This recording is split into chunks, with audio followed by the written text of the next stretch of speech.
Okay.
It's even rarer for it to be built on native lands and support the indigenous. I witnessed this place that hijacked Chopperhead in our country. A double homicide. Poor Charles, not both. Native American.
We'll get started in just a minute or two to allow more people to sign on.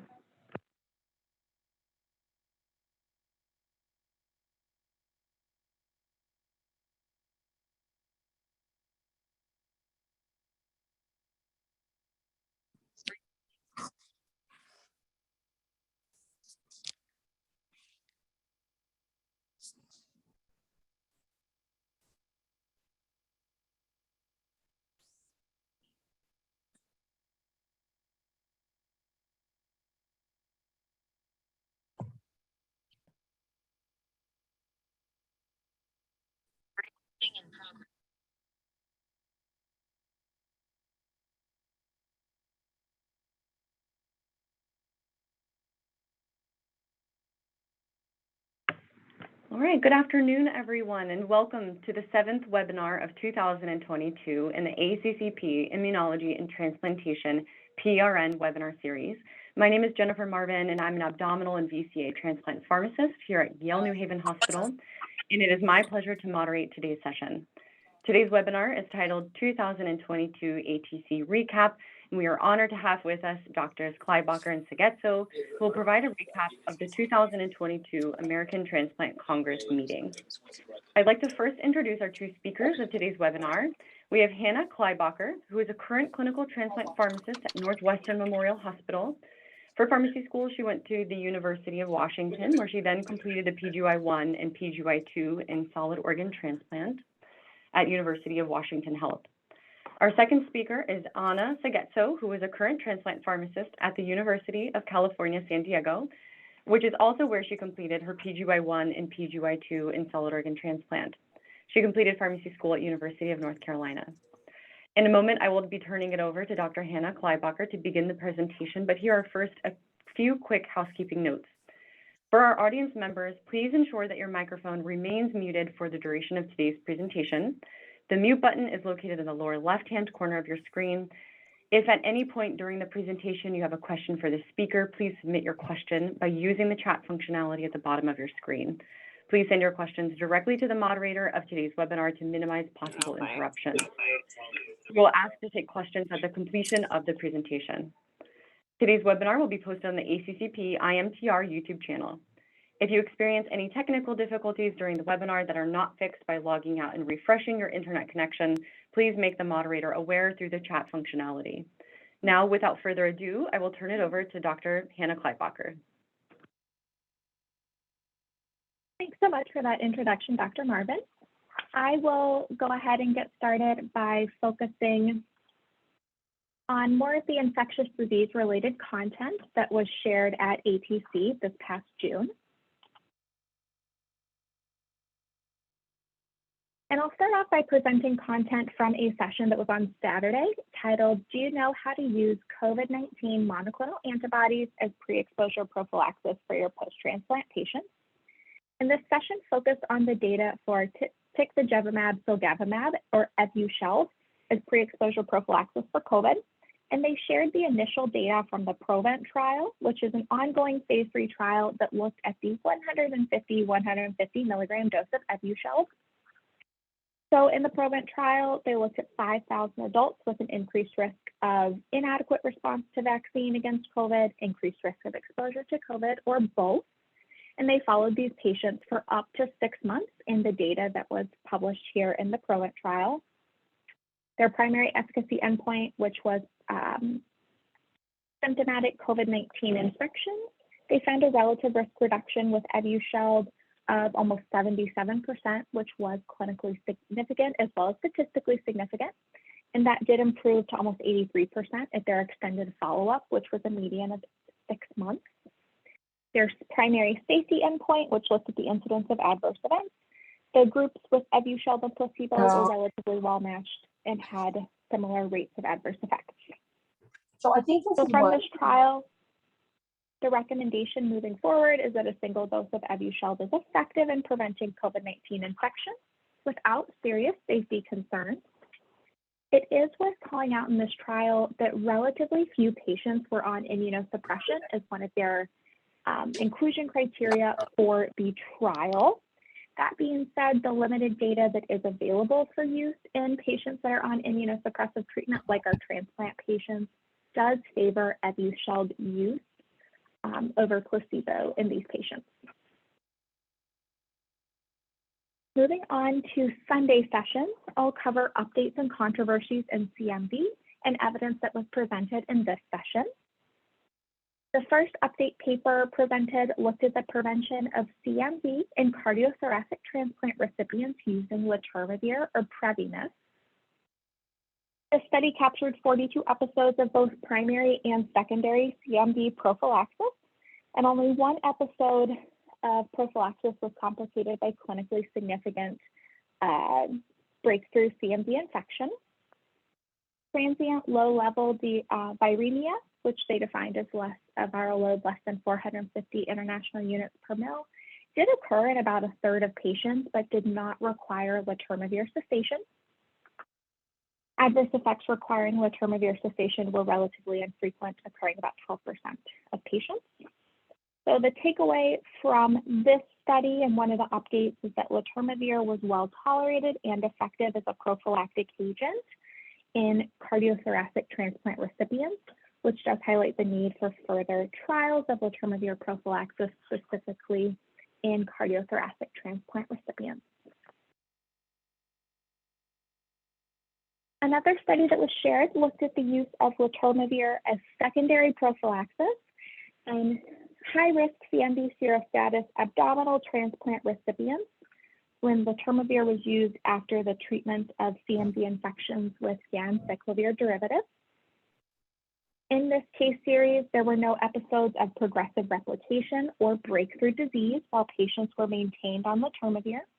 And at the time of publication, 3 of the patients had been able to undergo antiviral prophylaxis withdrawal without recurrence. Notably, most patients did experience a transient increase in their CMV viral loads. And notably, patients all did develop positive cell-mediated immunity by ICS assay after they were converted to letermovir. And they also experienced ALC recovery while on letermovir. So the data from this case series did suggest that letermovir instead of valganciclovir for secondary prophylaxis may address the lack of efficacy previously seen with using valganciclovir in this clinical setting. And further highlights the potential role for the letermovir specifically as a secondary prophylaxis agent.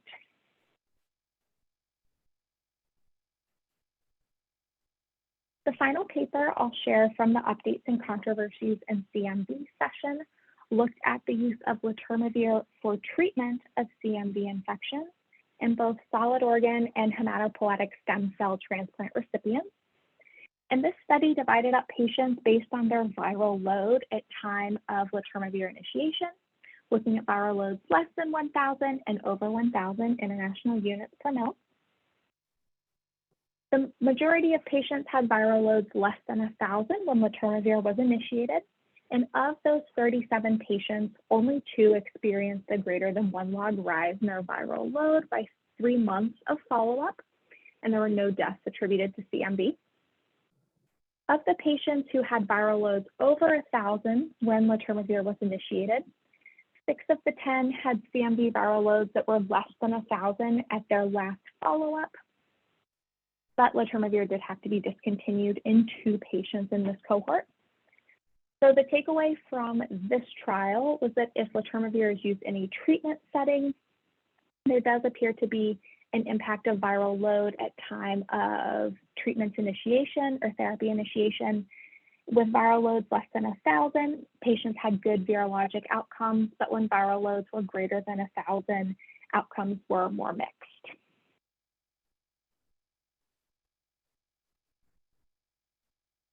Moving on to a Monday session, we have Let's Be Direct, ultra-short direct-acting antiviral prophylaxis to expand donor pool.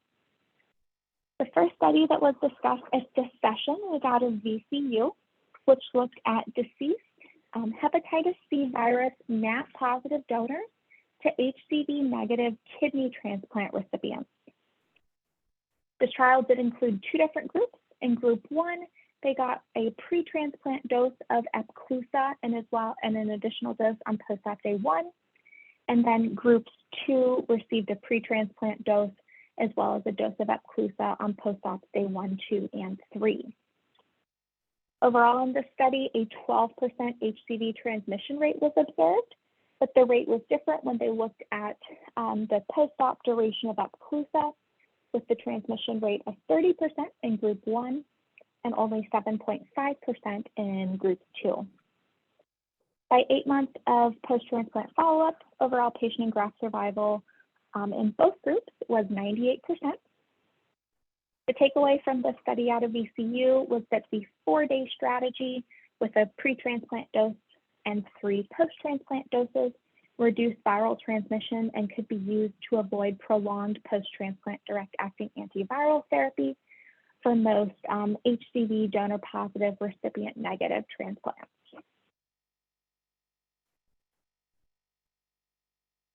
Another key study that was presented at this session was out of the University of Toronto, which looked at the use of Mavorite with ezetimibe.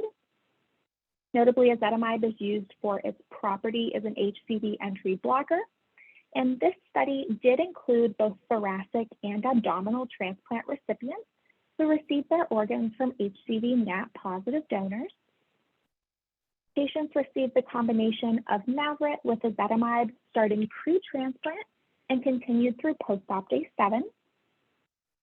Low-level viremia was transiently detectable in 2/3 of recipients, but viral loads were never detectable beyond day 11. All of the patients in this study met the primary endpoint, which was an undetectable HCV RNA at 12 weeks post-transplant, and they did remain negative at their last follow-up, which ranged anywhere from 14 to 54 weeks post-transplant. The conclusion from this Toronto study was that ultra-short courses of direct-acting antivirals with ezetimibe can be used to prevent the establishment of chronic HCV infections in recipients, again, removing a barrier to using HCV NAT-positive organs. From this session, the experts on the panel also provided some clinical pearls to take away. They noted that shortening direct-acting antiviral treatment for HCV NAT-positive donors to negative recipients is an exciting new area of transplant that can be useful in expanding the donor pool.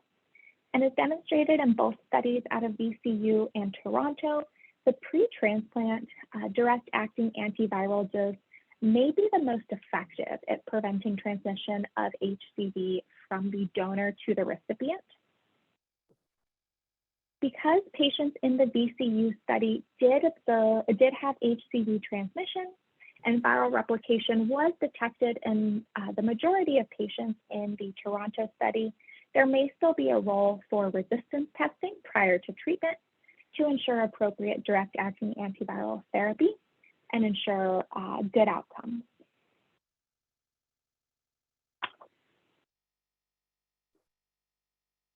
I'll finish up with a Tuesday session, which was titled The Most Impactful Papers in Transplant Infectious Diseases.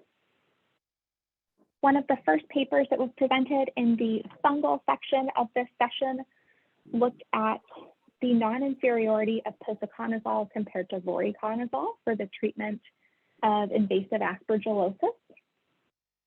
In this study, when they looked at both the intention to treat population and the full analysis population, all-cause mortality at 42 days was statistically significantly lower in the posaconazole group when compared to the voriconazole group.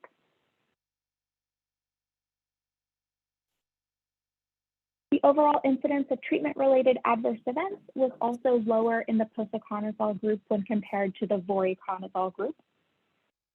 So the big takeaway from this study that the speakers wanted to share was that the study supports the use of posaconazole as a first-line treatment for invasive aspergillosis, as posaconazole was not inferior to voriconazole with regards to efficacy and was also better tolerated with patients experiencing fewer treatment-related adverse events.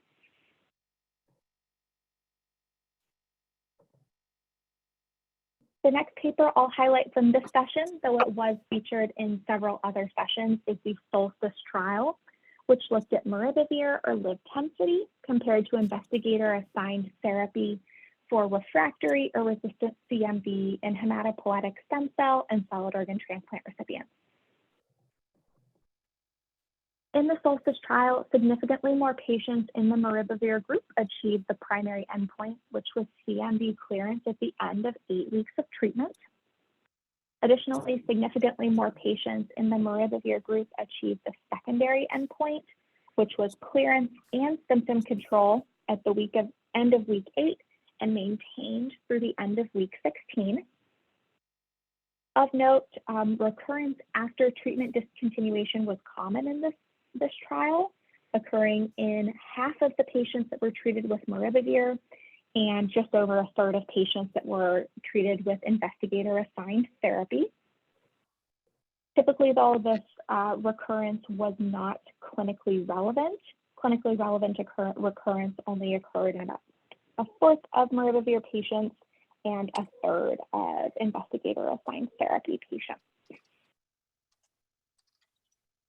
The conclusion from the SOLSTICE study, and something to consider in practice moving forward, is that maribavir is an oral option in treating relapsed or refractory CMV or cytomegalovirus infections in transplant recipients.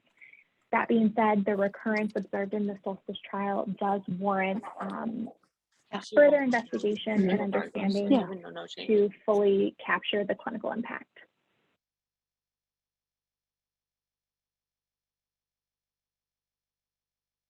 The final paper I will highlight from the study, or the final study I'll highlight from this session,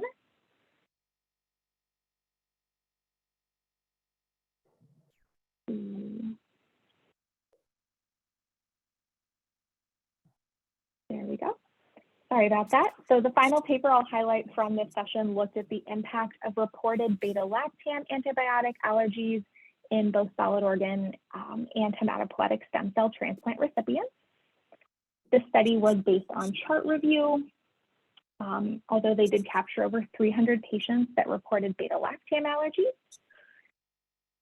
In hematopoietic stem cell transplant recipients who reported a beta-lactam allergy, they had significantly higher durations of treatment for vancomycin, clindamycin, and aztreonam. In solid organ transplant recipients who reported beta-lactam allergies, they had significantly longer durations of treatment for fluoroquinolones. And all of those comparisons were statistically significant compared to those that did not report beta-lactam allergies. Transplant recipients with reported beta-lactam allergies also had a numerically higher number of inpatient days, C. diff infections, and deaths within the first 100 days post-transplant.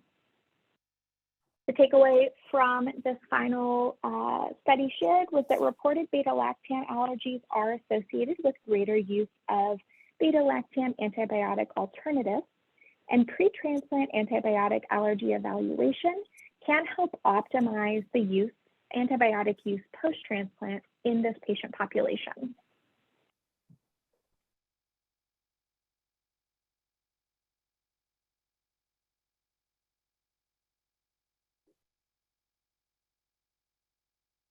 And with that, that was all the content I had to present today. Thank you for tuning in, and I'll hand it over to Dr. Seghezzo.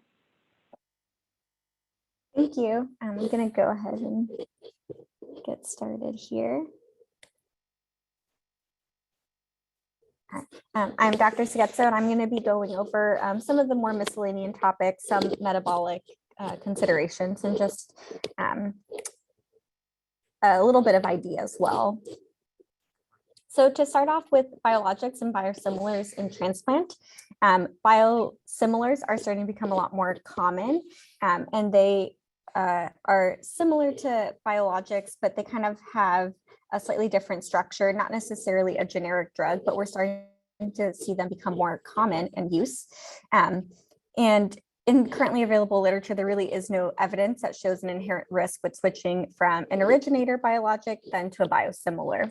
And there are a lot of tools that institutions can take in implementing biosimilars, with having multidisciplinary stakeholders, lots of therapeutic interchanges where pharmacists can actually be involved in these changes, monitoring the implementation, and obviously reporting safety and savings to help further promote the use of biosimilars. Looking at the use of biosimilars in transplant itself,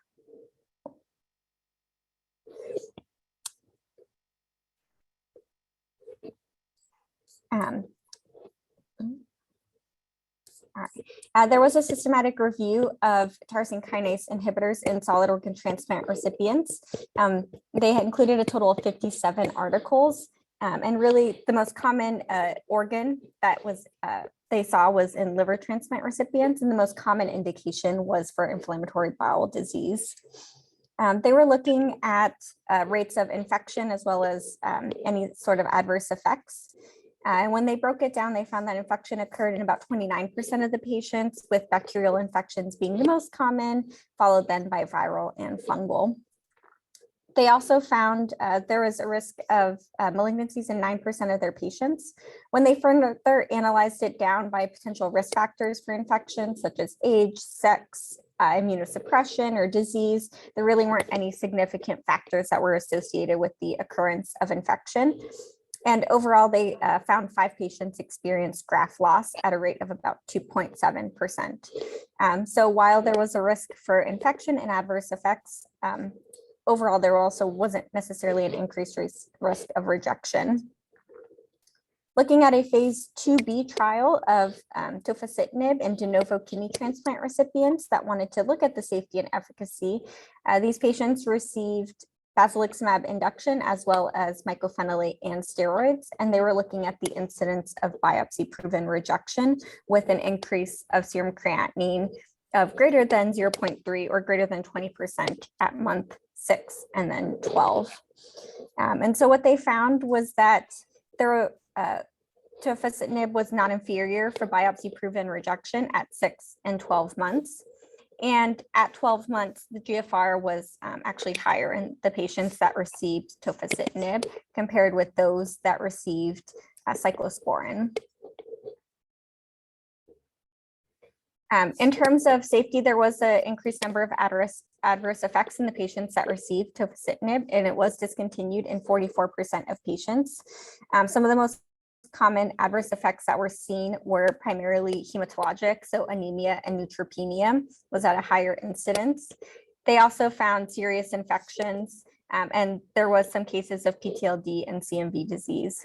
So overall, they found that tofacitinib did prevent rejection and have beneficial effects on renal allograft function, but there are more hematologic toxicity and oversuppression associated with it.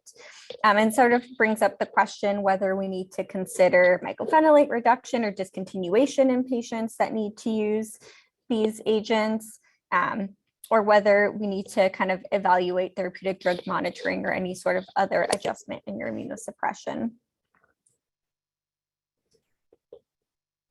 There have been a few studies that have looked at tocilizumab for chronic active acute antibody-mediated rejection, which are listed here that were presented in this kind of review. They found very similar kind of things to what the phase 2 study showed with the tocilizumab. So improvement in GFR, pretty good graft survival and patient survival, with of course there being more adverse effects in the sense of infections, as well as some hematologic effects with leukopenia and diarrhea.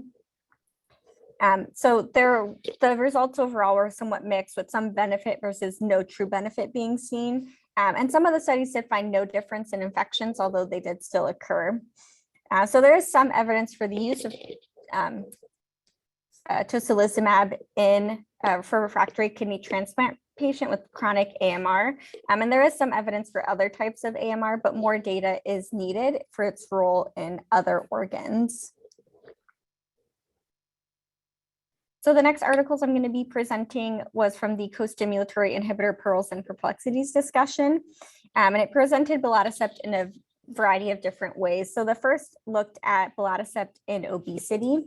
And as we know, belatacept is dosed based off of total body weight, but when you have your obese patients, it kind of brings up the question of, is there an optimal dosing? Should we be using total body weight versus adjusted body weight? These are some kind of baseline studies that were presented that looked at the pharmacokinetics of belatacept, looking both at the inhibition of the T cell activation and CD86 receptor occupancy, as well as sort of response with different dosings. And so we know that belatacept has a kind of linear PK with low variability, and it seems that at sort of higher antibody concentrations, belatacept may be incapable of binding to CD86, meaning that maybe a higher dose doesn't necessarily show like better outcomes.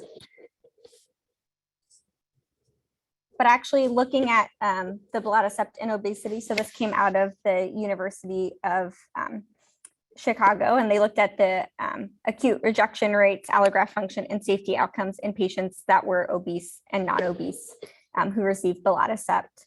And they were looking at biopsy-proven acute rejection. So their dosing, they used belatacept with de novo dosing for 4 weeks at the 10 milligrams per kilogram, and then a CNI cross taper over 8 weeks after belatacept was started. And all patients were initiated on prednisone at 10 milligrams at belatacept conversion. And overall, they found that there was a significantly increased rate of acute rejection in the obese group after belatacept conversion. And it seemed that a BMI of greater than 35 was associated with an increased risk of acute rejection. Breaking it down into further subsets such as race, thymo-induction, presence of mycophenolate in conversion, and positive cross-match didn't necessarily show any differences in rates of acute rejection. GFR improvement occurred in both groups. And to note, there was no differences in rates of infection. However, it should be noted that the population kind of seen here was a relatively high-risk population that routinely would not have been considered for belatacept conversion, especially those that did have positive prospective cross matches. So something to consider that at baseline, this was a higher risk population, but did beg the question that perhaps belatacept is not adequate immunosuppression in these patients with the in obese patients, given the increased rate of acute rejection that was seen. The next few articles looked at belatacept in thoracic transplant, where the data is much more limited than it is in our kidney transplant recipients. And so these were 3 sort of smaller studies that looked in both hearts and lungs. So you had a retrospective follow-up in lung transplant recipients who primarily looked at belatacept conversion. They found that GFR did improve in these patients. However, there were episodes of rejection and there were some episodes of infection that were occurring. Similarly, Biazala and colleagues was a retrospective review looking at belatacept conversion from a calcineurin inhibitor with improvement in GFR and no differences in rejection, but with some infections being seen in their patients. And then in our heart transplant patients, there was a study by Lane and colleagues that looked at belatacept conversion in patients from calcineurin inhibitors, primarily for renal function, which did happen to show an increased rate of rejection on belatacept conversion, as well as increased rate of infections too. And then one of the more recent studies that was published was looking at the use of de novo belatacept in lung transplant recipients following thymoglobulin induction. And this was a phase 2 randomized controlled trial. Now, it should be noted that this study's primary objective was actually just to look at whether patients could be randomized within 4 hours of transplantation to allow for then a larger study. But their secondary endpoints included looking at the development of DSAs, acute cellular rejection, antibody-mediated rejection, and adverse effects following belatacept. The study was actually stopped early because of the increased deaths that were seen in the belatacept arm compared to none in the controlled group. And so enrollment and randomization was stopped early, and then eventually patients who were in the belatacept arm were converted back to standard therapy with tacrolimus, mycophenolate, and prednisone. They thought that some viruses may have contributed to the deaths, and they did see PTLD develop in one patient. However, there was no significant differences in DSA, acute cellular rejection, or infection instances between the 2 groups. And it really kind of leads to questions about the use of belatacept in our non-renal transplant patients. Again, it always brings up the question of whether belatacept will be leading to over-immunosuppression or under-immunosuppression. And then finally, in this presentation, they had talked about whether we can optimize belatacept dosing intervals. Already, the dosing of belatacept can be pretty convenient for patients when they're in the maintenance phase, with only having to go once a month to an infusion center. But there are questions about whether we can push that to Q2 month, especially during a time period when belatacept was unavailable for many patients. And this was a non-inferiority randomized controlled trial. They found that there was no differences in GFR in terms of improvement or reduction. There were 4 episodes of biopsy proven rejection in the 2-month group. However, it should be noted some of this rejection was due to non-compliance in 3 patients. There was no instances of graft loss, and they saw similar rates of infection. So in stable, low immunologic risk kidney transplant recipients, Q2-month belatacept was non-inferior to monthly belatacept. The decreased administration can possibly lower healthcare costs and improve patient convenience. However, you do have to factor in the fact that if patients are non-compliant with this, it could lead to worsening outcomes for them. The next discussion looked at SGLT2 inhibitors. There are some concerns with using SGLT2 inhibitors in our transplant recipients, such as the increased risk of UTIs and urosepsis, especially in our kidney transplant recipients. There's an increased risk of euglycemic DKA. The initial decrease in GFR that we can see on initiation with the SGLT2 inhibitors is a concern, especially in our kidney transplant recipients, as you try to balance between rejection versus just an initial bump, as well as with the potential increased risk of AKIs when initiated. So these are some actually of the abstracts that were presented throughout the meeting that looked at the use of SGLT2 inhibitors in kidney transplant patients. So the first one looked at the safety and efficacy of short-term outcomes in kidney transplant recipients. And they were looking at A1C, BMI, as well as GFR.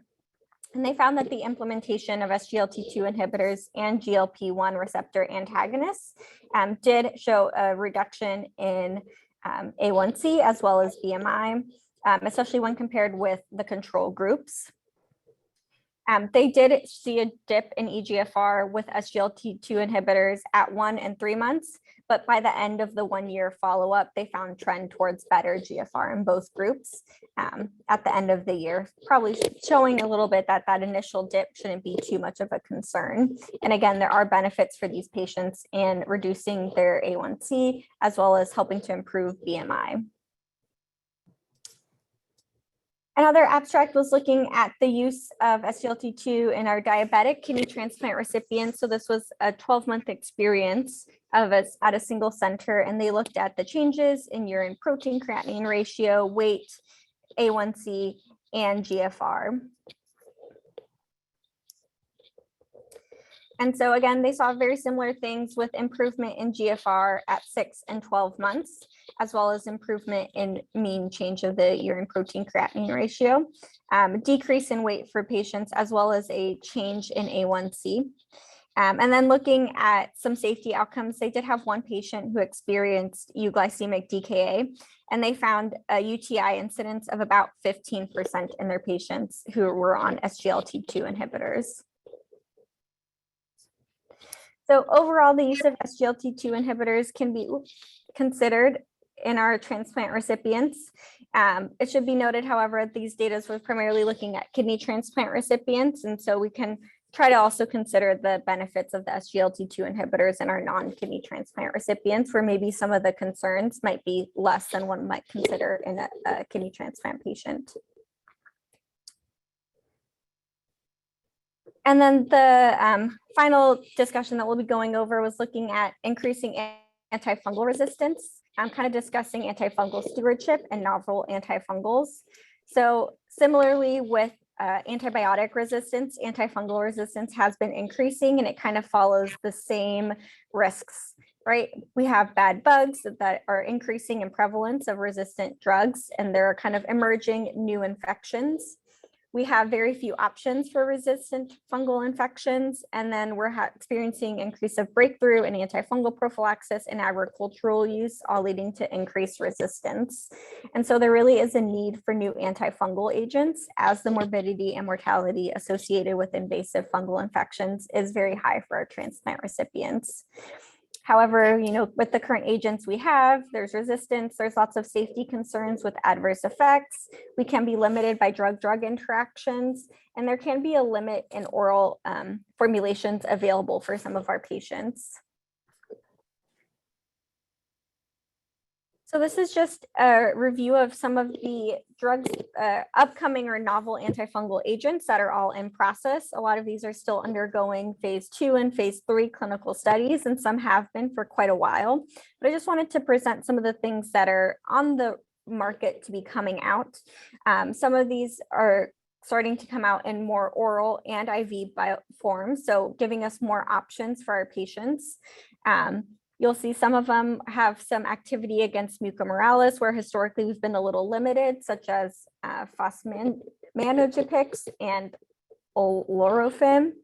So we have kind of the role that might have some more broad spectrum activity against resistant fungus or against our molds, where we are traditionally limited. And some more here as well, more options for our Candida or resistant aspergillus agents. And so the hope is some of these will come out, and some of these also have some improved formulations, such as the rezafungin, which was an echinocandin, but looking at a once weekly dosing, which would be helpful for some of our patients that might have to continue on it in an outpatient setting. The N-cochleated amphotericin is something that's been in production for a while. That would be an oral administration of amphotericin of the once daily dosing, again, hoping to reduce toxicity associated with amphotericin, and then as well as some newer agents available. Thank you all for allowing me to present this. I'll pass it back over to Dr. Marvin. Thank you to our speakers for presenting exciting data from ATC this past summer.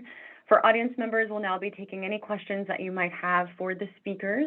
Please use the chat functionality at the bottom of your screen to submit your questions. I do have a few questions for the speakers in the interim while our audience members might be typing in their questions. Anna, you did present really exciting data looking at belatacept in our non-kidney patients. Do you think the data is there to support the use of Bela in our non-kidney recipients? I think, especially in terms of conversion, when you're looking for improving renal function in some of our patients, it can be considered. I know with the new study that came out looking at our lung transplant recipients for it de novo, it probably will scare off a lot of providers from wanting to use it. But I think there is a lot of factors there. They use very aggressive immunosuppression or induction up front that might have led to some of those adverse effects. But when you have a patient who might be very limited by options, whether it's renal function or what is it, I think it's something to consider for those patients.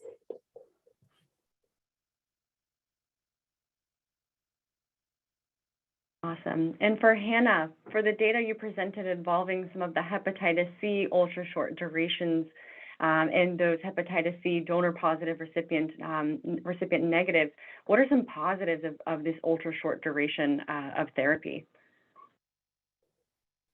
Yeah, I think these short courses do offer a lot of advantages. Obviously, you have the cost perspective. A 4 to 7 day course is going to be much less expensive than an 8 to 12 week course. It removes, pill burden earlier on from the patients, specifically thinking about potential drug interactions as well. It would be shorter durations that those have to be managed. And it might also offer some alternative pathways for insurance approval or funding through transplant programs as well.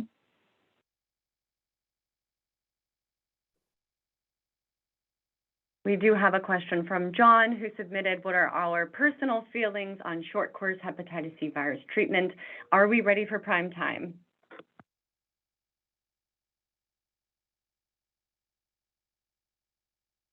I can go ahead and kick that off, and I'd be, really interested to hear from folks who have had the opportunity to do this at their centers as I haven't. But I think the data out of specifically Toronto is very strong, starting with that immediate kind of pre-transplant dose and then starting post-transplant for a week. And I think coupled with, adequate monitoring of hep C viral loads, I think it's a viable strategy.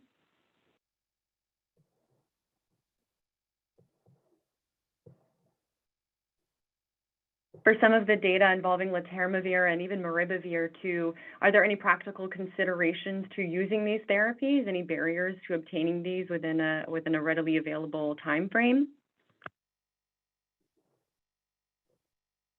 Yeah, it's a very, very good question, and I think a lot of my answer is going to be drawn from my personal experience with letermovir, since it is just FDA approved for use in hematopoietic stem cell transplant recipients. That does seem to present some insurance barriers to getting coverage for letermovir for patients in a timely manner. I've seen a lot of patients, and transplant teams have to go through the prior authorization approval process, appealing the decision if it's denied, and even being referred to administrative law judges in the case of a denial upon that appeal. For maribavir, the way Takeda has it set up currently with the patient support programs, it does seem that they do have the quick start option that is helpful in getting drug to patients in a timely manner, but I've certainly seen in my practice as well that some patients seem to fall through the cracks a little bit in that process, and there can be a significant delay in getting them maribavir, which continues their IV treatment for CMV. And if you're looking at ganciclovir resistant CMV, you're looking at prolonged courses of foscarnet and cidofovir, which obviously have adverse effects we're looking to avoid.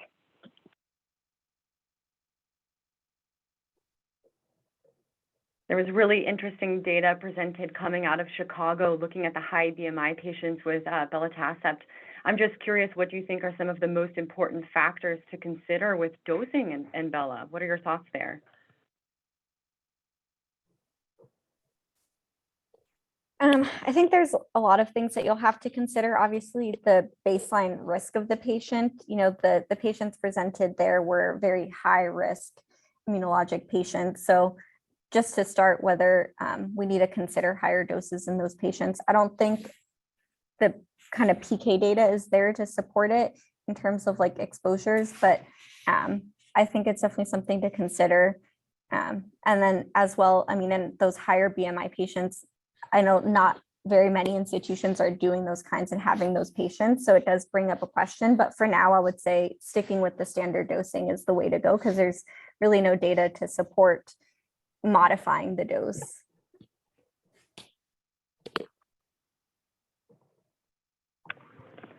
All right, great. If we don't have any more questions from the audience, I just want to conclude by saying thank you again to our speakers for presenting such exciting data, and for your time from the audience members for attending today's webinar. Thank you so much and have a great day, everyone.